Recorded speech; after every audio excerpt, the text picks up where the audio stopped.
네, 국회가 어제 본회의를 열고 국민 발안제도 헌법 개정안을 표결에 붙였지만 의결 정족수 부족으로 무산됐습니다. 이런 가운데 21대 국회 여야 새 원내 사령탑이 모두 확정됐습니다. 네, 관련 내용 전문가와 함께 짚어보겠습니다. 오늘 이 시간 배종호 세한대 교수 그리고 장성호 건국대 행정대학원장 나오셨습니다. 어서 오세요. 네, 안녕하세요. 네. 자, 일단 통합당 이야기부터 해보도록 하겠습니다. 미래통합당 21대 국회를 열어갈 선택. 5선의 주호영 의원이었습니다. 정책위의장은 3선의 이종배 의원이 선출이 됐는데 84명 중에서 59명의 지지를 얻었습니다. 높은 지지를 받은 이유는 뭐라고 보십니까? 그렇습니까? 70%가 넘으니까 아주 압도적인 지지를 받은 네. 거죠. 역시 무엇보다도 지금 이대로는 안 된다. 네. 지금 통합당 난파 위기에 있지 않습니까? 그래서 당을 재건해달라. 그런 의지들이 모여서 이렇게 압도적인 지지를 한 것 같아요. 특히 이제 영남 그리고 초선 그룹들에서 대폭적인 지지를 해준 것 같고요. 네. 가장 큰 요구는 기존의 당의 운영 방향을 좀 획기적으로 좀 바꿔달라. 그런 요구가 담길 것 같습니다. 구체적으로 얘기를 하면은 아무래도 20대 당에서 보여준 모습은 극단적인 투쟁, 네. 장애 투쟁까지 뭐 서슴지 않고 했는데 그런 모습보다는 이제 좀 합리적인 대안정당의 모습을 좀 보여달라라는 의미로 이 주호영 원내대표에게 표가 몰린 것 같습니다. 왜냐하면 이 주호영 원내대표는 굉장히 특이한 이력의 소유자인데요. 비박입니다. 그리고 또 비황입니다. 예. 그러니까 과거에 이제 친이계로 분류가 되거든요. 그래서 20대 총선에서 공천 학살당했어요. 공천에서 배제당해가지고 무소속으로 출마를 해서 복당을 당선이 예. 돼서 복당을 해가지고 또 탄핵 과정에서 탈당을 했습니다. 바른정당 예. 갔다가 그래가지고 다시 이제 한국당에 합류를 해서 이번에 공천 받아서 김부겸 의원을 내가 이기겠다. 그래서 지역구를 바꿔가지고 이번에 당선이 됐는데 굉장히 이제 온건 합리적인 그런 이미지가 강하거든요. 예. 그런 기대감 때문에 표가 몰린 것 같고 또 하나는 이제 역시 영남의 표가 결집한 것 같습니다. 영남의 당선인이 56명이거든요. 예. 그러니까 거의 뭐 70% 육박하는 그런 표심인데 역대 통합당의 원내대표를 보면은 대부분 수도권이 있습니다. 김성태 그리고 나경원 또 최근에 심재철. 이제 수도권에서 했는데 이번에는 영남에서 했단 말이에요. 그래서 예. 이제 영남 자민련 정당으로 전락한 건 아니냐라는 이제 그런 지적까지 있었지만 왜 영남 후보를 뽑았을까라는 것과 관련해서는 역시 위기 때니까 똘똘 뭉쳐서 결집해야 된다. 이런 두 가지 요인 때문에 주호영 원내대표를 탄생시킨 것 아닌가 이렇게 분석이 됩니다. 예, 장 교수님께서도 한 말씀 해주시죠. 글쎄 조호영 의원은 17대 그때 당시에 노무현 전 대통령 탄핵 정국에서 물론 대구였기 때문에 여기서 당선이 됐겠지만 네. 17대부터 21대까지 내리 오선한 이 정당에서 내리 오선하기가 상당히 어렵습니다. 중간에 예. 한 번 정도는 쉬고 이번에 상대로 나온 권영세 의원은 뭐 한 텀 지난번에 쉬었지 않습니까? 이런 상황에서 볼 때는 오선 내리 오선이라는 것은 상당히 기본적인 자질, 정치력 그리고 여러 가지 본인의 여러 가지 지역에서 봉사하는 그런 정책, 기획 능력 이런 것들이 상당히 뛰어난 것이 아닌가 이렇게 생각이 들고 한국의 어떤 정당 정체가 개파 보수주의 아니겠습니까? 네. 이런 걸 봤을 때 친이 친박 물론 친이계에서 오랫동안 해서 특임 장관도 하고 예. 그래도 친박 박근혜 전 대통령이 되고 나서는 또 청와대 정무특보도 윤상현 의원이라든가 이런 분들과 같이 활동을 한 걸 봤을 때는 그렇게 개파에도 그렇게 크게 얽매이지 않는 그런 정치력이 뛰어난 이런 사람이기 때문에 그리고 판사 출신 아니겠습니까? 판사 출신이기 때문에 정책적으로도 상당히 꼼꼼한 그런 모습을 보이고 있어서 저런 분이 물론 TK 출신이기 때문에 TK에서 당선이 됐다 이렇게도 볼 수 있겠지만 한국당이 지금 여러 가지 기반이 TK로 좀 줄어들고 있지 않습니까? 그런 상황에서 TK를 중심으로 해서 새로운 보수 정당이 수도권으로 전진하기 위해서는 이렇게 합리적이고 그리고 내리오선할 정도로 정치력이 뛰어난 이런 분들이 보수 정당의 재건을 위해서 노력하는 그런 모습을 지금 의원들이 선택을 했다는 것은 상당히 긍정적인 모습으로 저는 평가를 합니다. 예, 이제 난파선이나 다름없는 당을 이끌어내야 할 텐데요. 지금 가장 관심인 부분은 바로 당 지도 체제를 어떻게 구성할 것이냐일 겁니다. 아무래도 그간의 기조로 봤을 때 김종인 비대위 체제로 갈 가능성이 높아 보이나요? 그간의 뭐 기조보다는 예. 주호영 원내대표 당선자가 김종인 비대위 체제의 방향을 얘기를 했어요. 예. 그게 처음엔 무슨 좀 약간 얘기냐면 반대 아니었습니까? 그렇진 않아요. 일단 예. 김종인 비대위 체제에 대해서는 긍정적이었는데 예. 약간의 이제 절충안을 갖고 있는 것 같아요. 그게 무슨 얘기냐면 이번에도 분명히 얘기했어요. 지금 당 상황에서 조기 전대는 맞지 않다. 그래서 비대위 체제로 가야 된다. 그런데 이제 그 워딩을 좀 눈여겨봐야 되는 게 혁신형 비대위라고 그랬어요. 크게 보면 지금까지 이제 관리형 비대위를 할 거냐, 예. 아니면 뭐 정권형 비대위를 할 거냐 그랬는데 주호영 원내대표 당선인은 혁신형 비대위를 얘기를 했어요. 그 얘기는 뭐냐면 지금 정권형 비대위냐 아니면 관리형 비대위원장이냐라는 것과 관련해서 결국 임기의 문제거든요. 그래서 김종인 비대위원장 내정자죠. 예. 이분은 최소한 대선 1년 전 내년 3월까지는 해야 된다. 그런데 반대 측에서는 아니다. 8월 말까지 하도록 돼 있으니까 조기 전대를 해야 된다. 그런 입장인데 지금 이제 주호영 원내대표는 이걸 절충할 것 같아요. 그래서 지금 김종인 비대위원장 내정자를 만나겠다고 그랬거든요. 그래서 그걸 좀 절충하는 방향으로 하면은 제가 볼 때는 김종인 비대위원장 내정자도 받을 것 같아요. 근데 이제 마지막 문제가 하나 있어요. 그게 무슨 예. 얘기냐면 지난번에 김종인 비대위원장이 전국위에서는 통과가 됐어요. 예. 근데 이제 상임정국위에서 임기 제한을 없애는 게 이제 부결됐지 않습니까? 예. 정족수 미결 때문에. 그렇죠. 그래서 이제 결국은 미달로 결국은 이번에도 그러면 상임정국위를 통과를 해서 당헌 당규를 개정을 해야 되거든요. 예. 그러면 이제 정족수가 미달이 되면 또 부결되는 거예요.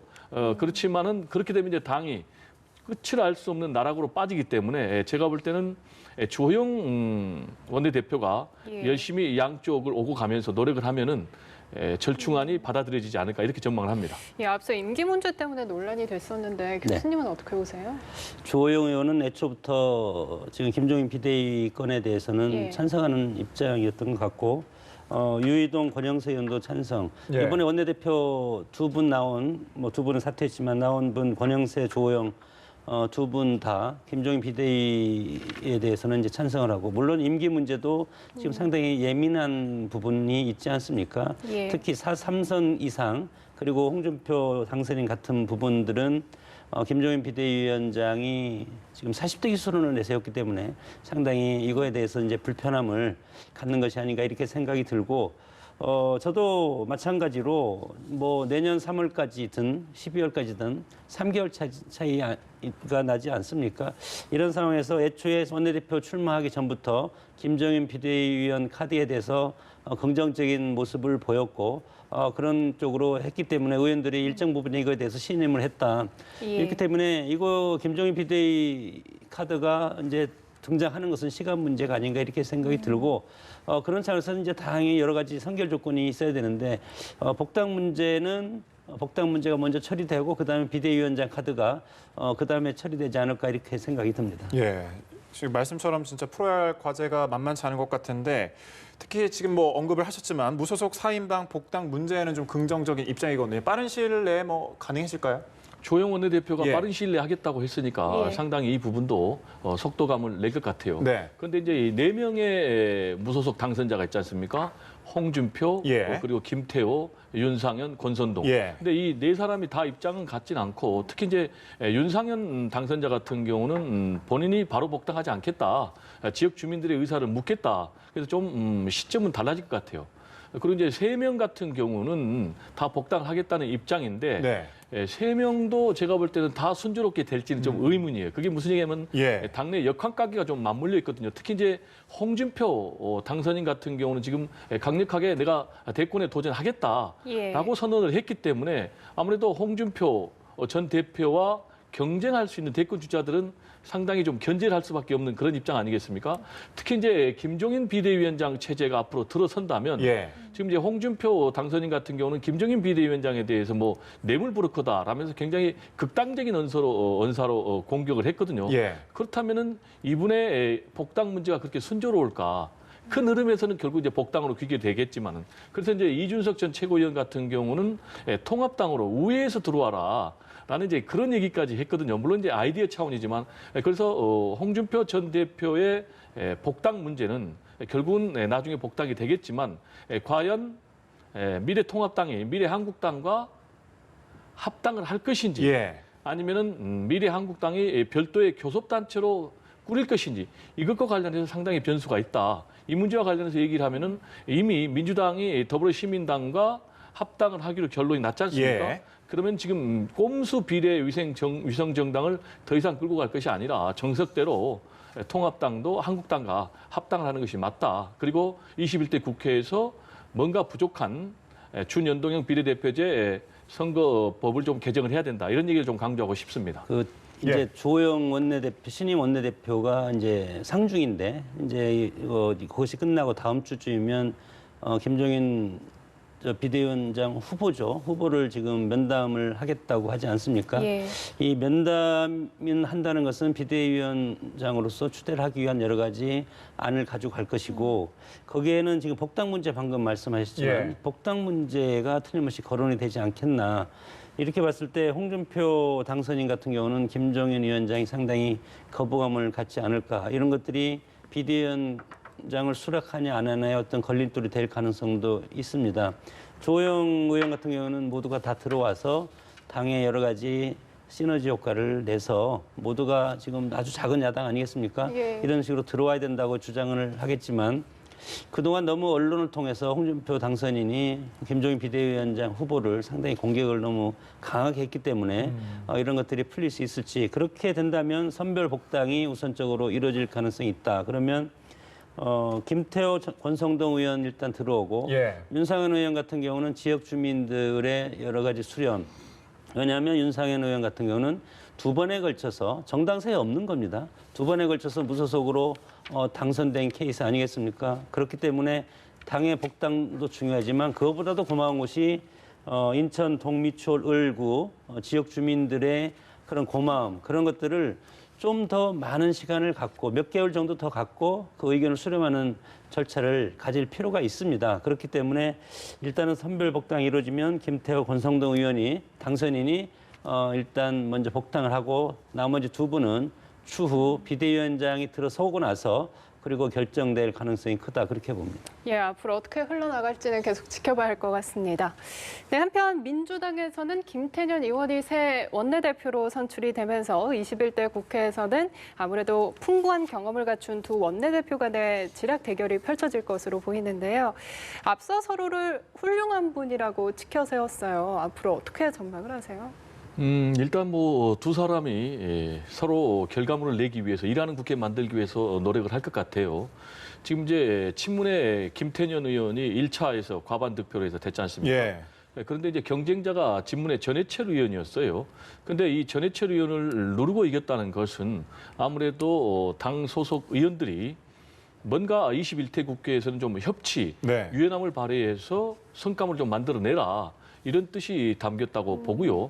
그리고 이제 김태년 당선인 같은 경우는 굉장히 정책에 강합니다. 디테일이 강합니다. 예. 그래서 예. 이제 김재원 의원 같은 경우는 천재라고. 정치 천재다. 예. 라는 이제 그런 표현을 썼는데 그래서 제가 볼 때는 대화 타협을 통해서 상당히 야당을 존중하면서 21대 국회를 이끌어가야 되고 또 그렇게 할 것으로 또 기대가 되고요. 그다음에 이제 주호영 원내대표 당선인 같은 경우도 굉장히 온건 합리적인 예. 그런 사람 아니겠습니까? 그렇게 평가를 받고 있고 또 여당 177석의 거대 여당의 수적 우세를 인정을 하겠다고 했기 때문에 무조건 발목 잡기보다는 인정할 거는 인정하고 협력할 거는 협력할 것 같아요. 다만 이제 두 사람은 그런 입장이지만 현재 상황은 그렇게 녹록치가 않습니다. 네. 예. 당장 21대 국회 이제 원 구성을 해야 되는데 상임위원장 배분을 놓고도 상당히 신경전을 벌일 수가 있고요. 그런데 법사위를 좀 바꾸겠다. 지금 법사위에서 법안 이제 체계 자꾸 심사를 하는데 이거를 지금 여당의 김태년 원내대표는 폐지해야 된다라는 그런 입장인데 아니다. 이게 있어야 된다라고 지금 벌써부터 맞붙고 있거든요. 그다음에 이제 권력기관 개혁 문제, 뭐 공수처 설치, 예. 그리고 선거법 개정 이런 여러 가지 문제 그리고 또 코로나19 관련해서 3차 추경안을 또 통과를 해야 되거든요. 이런 이제 여러 가지 만만치 않은 문제들이 있기 때문에 특히 이제 야당 입장에서는 소수 정당이라고 해서 우리를 좀 무시하는 것 아니냐라는 이제 그런 이제 자격지심을 가지고 상당히 강경으로 나갈 가능성도 없지 않거든요. 네. 그러면 이제 앞으로 21대 국회가 20대 국회와 좀 차별화되는 일하는 국회, 성과를 내는 국회가 되기 위해서는 어떻게 해야 되느냐.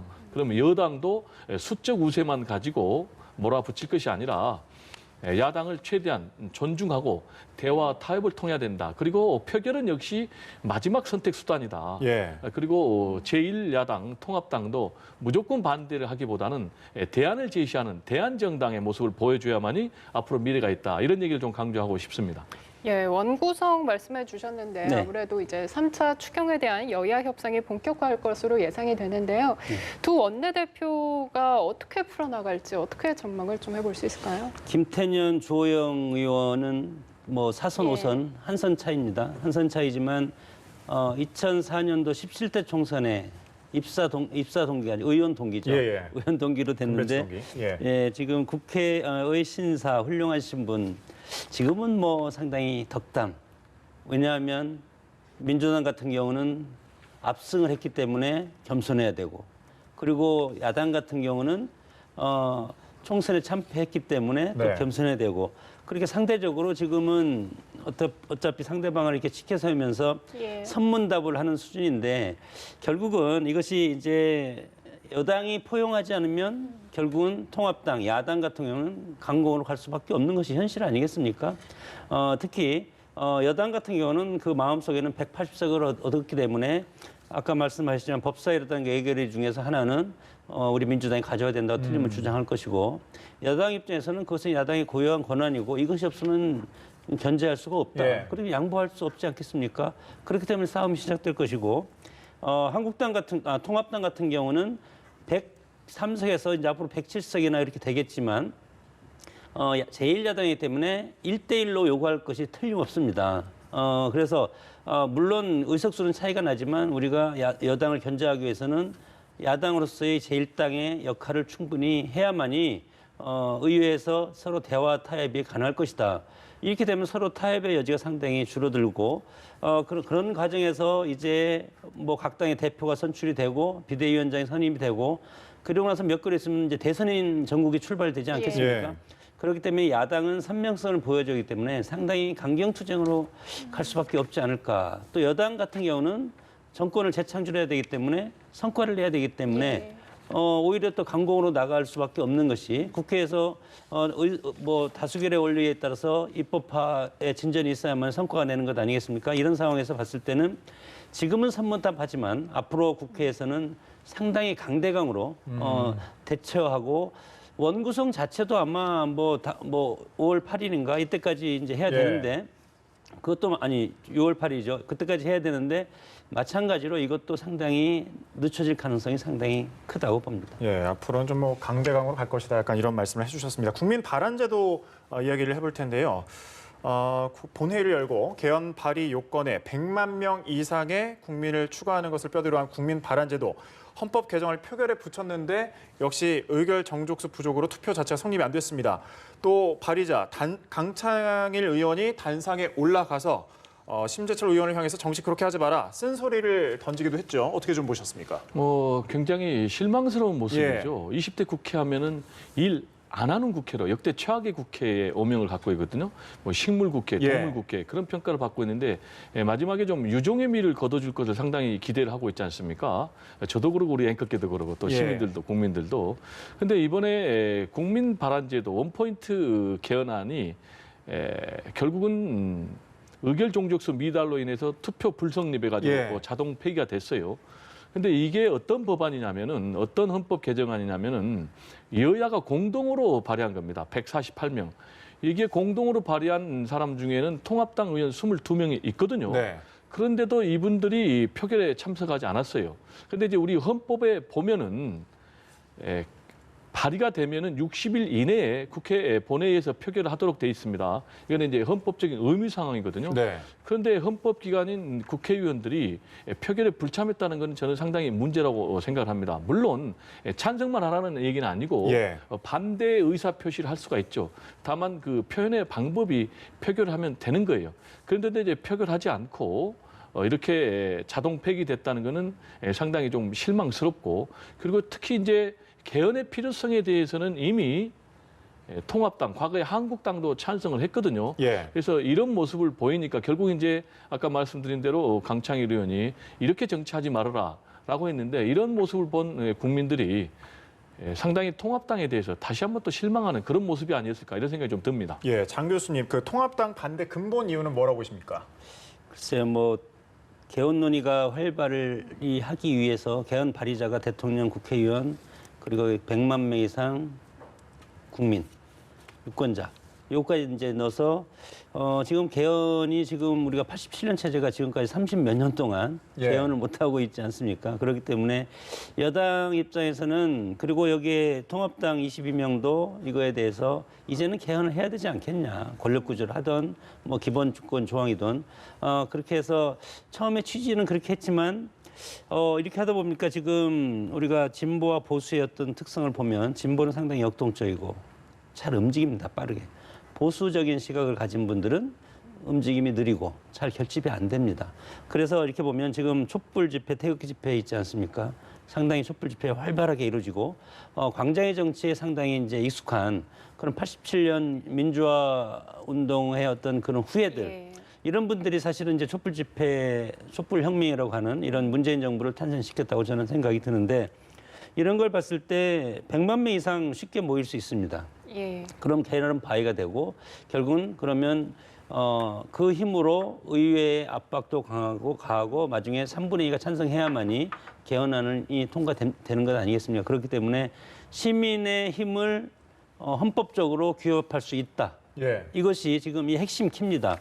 이렇게 됐을 때 보수당 입장에서는 일단 22명이 찬성을 했지만, 그렇게 되면 이것이 혹시 중우 정치라든가 광장의 정치에 휩쓸려서 이것이 우리가 이것을 막을 수 없는, 우리가 수적으로 불리한, 동원력에서도 상당히 불리한 그런 카드가 될 가능성이 있지 않을까, 이런 우려 때문에 이번에 이거에 대해서 불성립을 선택한 것이 아닌가, 그렇게 생각이 듭니다. 제가 좀 첨언하고 예, 싶은데 중우 정치, 이제 광장의 정치는 좀 지나친 것 같아요. 왜냐하면은 헌법의 주체는 국민이거든요. 그런데 헌법 개정안 발의자가 두 군데 통로가 있습니다. 예. 대통령이 있고 국회에서 발의를 할 수가 있는데 지금 국민들은 발의를 할 수가 없어요. 예. 근데 헌법의 주체는 헌법 개정안을 발의할 수 있는 그런 제도적인 법적인 장치가 없는 거죠. 그래서 그 부분을 헌법 개정안을 통해서 하자는 거예요. 저는 그래서 이 부분에 대해서는 찬성을 하고요. 지금 이제 통합당에서 이걸 반대하는 결정적인 이유는 지금 여당에서 21대 국회에서 개헌을 추진할 거 아니냐. 예. 그래서 이번에 이게 개헌 추진 드라이브 전초전이 될 것 아니냐라는 그런 속내 때문에 결사적으로 반대를 해서 결국 이제 자동 폐기가 되게 만들었는데, 이게 굉장히 잘못됐다고 봐요. 왜냐하면은 이미 아까 말씀드린 대로 통합당, 그러니까 그 전신 한국당도 예. 개헌에 대해서 찬성을 했어요. 그래서 국회에 여야가 공동으로 개헌 특위까지 열렸거든요. 그렇다면은 지금 국민의 대체적인 여론도 87 체제의 산물, 33년이나 지났기 때문에 현재 헌법은 시대 상황, 시대 정신을 제대로 반영을 못하는 부분이 있으니까 뭐 권력 구조라든지 또 제왕적 대통령의 권한 분산이라든지 또는 뭐 국민의 기본권이라든지 이런 등등에 대해서 좀 포괄적으로 보완해서 헌법을 개정하자라는 것이기 때문에 제가 볼 때는 이렇게 반대를 할 게 아니라 오히려 통합당이 적극적으로 예. 합리적인 헌법 개정안을 만들어서 개정에 좀 앞장을 설 필요가 있다. 개헌에 앞장을 설 오히려 필요가 앞장서야 있다. 된다. 이런 얘기를 좀 강조하고 예, 싶습니다. 앞으로의 상황은 저도 예. 또 거기에 대해서 예. 이제 간단하게 말씀드리면, 물론 직접 민주주의 좋습니다. 국민 발안 제도라든가 뭐 이런 것들 일부 지방자치에서 이제 선택을 하고 있지만, 그러나 우리가 인구가 많아지고 면적이 넓어지고 그리고 국민의 의사를 골고루 흡수할 수 없기 때문에 우리가 만든 것이 대의민주주의, 위인민주주의 아니겠습니까? 그렇기 때문에 정당이라는 것이 왜 있습니까? 정당도 위인민주주의. 과거 같은 절대주의 국가에서 정당은 반역죄로서 처벌을 받은 건데 지금은 정당이라는 것도 하나의 시민성을 결합할 수 있는 동지적인 집단. 이렇게 해서 만든 것이 정치 정당인데 이 정당은 혼란을 질서로 흡수하는 기능을 우리가 둔 겁니다. 그래서 국민들의 뭐 100만 명, 200만 명이 모여서 여러 가지 시위를 통해서 얻은 그런 결과물을 어떤 특정 당사에 그것을 흡수해서 국회로 가져가라는 거죠. 그렇기 때문에 혼란이 좀 없어지는 것 아니겠습니까? 그래서 정당의 기능, 정치의 기능은 혼란을 질서로서 전환하는 기능이 있는 것이 본질적인 기능이고 이렇게 봤을 때 100만 명, 200만 명이 모여서 우리가 그러면 또 시위도 해야 되고 또 서명도 받아야 되고 그러면 정당이 여기가 뒤섞이면은 앞으로 정당이 무력화될 가능성이 상당히 크다. 그렇기 때문에 제도권, 대의민주주의가 활발하게 되려면 이런 제도는 물론 국회에서 국민개헌 발언제가 아주 좋습니다. 가장 좋은 것은 직접민주 정치 제도니까 그럼에도 불구하고 이런 것들이 또 정당의 기능과 역할 그리고 이런 것들을 생각해 본다면 좀 더 여러 가지 기능 면에서 좀 더 살펴볼 그럴 필요가 있다고 봅니다. 예, 앞으로의 상황 계속 지켜봐야 할 것 같습니다. 지금까지 배종호 세한대 교수 그리고 장성국 건국대 행정대학원장이었습니다. 두 분 말씀 고맙습니다. 고맙습니다. 네, 감사합니다.